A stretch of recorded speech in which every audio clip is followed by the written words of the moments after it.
वाढवण बंदराचा मार्ग मोकळा। नमस्कार, मी अर्पिता नाईक आणि आपण पाहताय समर्थन लाईव्ह। पालघर जिल्ह्यातील वाढवण येथे बारामाही बंदराची उभारणी नव्याने करण्यास केंद्रीय मंत्रिमंडळाने मान्यता दिली आहे। 76,200 कोटी रुपयांचा हा प्रकल्प 2 टप्प्यात पूर्ण होणार असून पहिला टप्पा 2029 मध्ये पूर्ण होईल। या प्रकल्पामुळे पुढील 10 वर्षात प्रत्यक्ष अप्रत्यक्ष असे 12 लाख रोजगार निर्माण होण्याचा अंदाज आहे।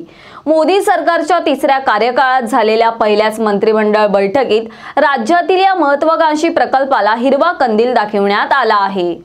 जवाहरलाल नेहरू पतन प्राधिकरण 74% व महाराष्ट्र सागरी मंडळाच्या 26% सहभागातून वाढवण बंदर प्रकल्प उभारण्यात येणार आहे।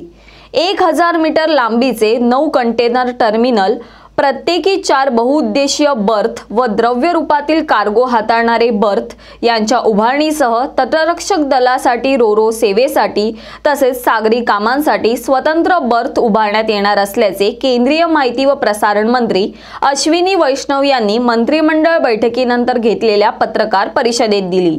याखेरीज बंदराला जोडणारे रस्ते, स्वतंत्र रेल्वे मार्ग या प्रकल्पांनाही मंजुरी देण्यात आल्याचे बैठकीच्या टिप्पण्यांमध्ये स्पष्ट करण्यात आले आहे। अशाच विविध विषयांवरील सविस्तर तपशील जाणून घेण्यासाठी समर्थन लाईव्हला सबस्क्राइब करा व बेल बटन दाबा। धन्यवाद।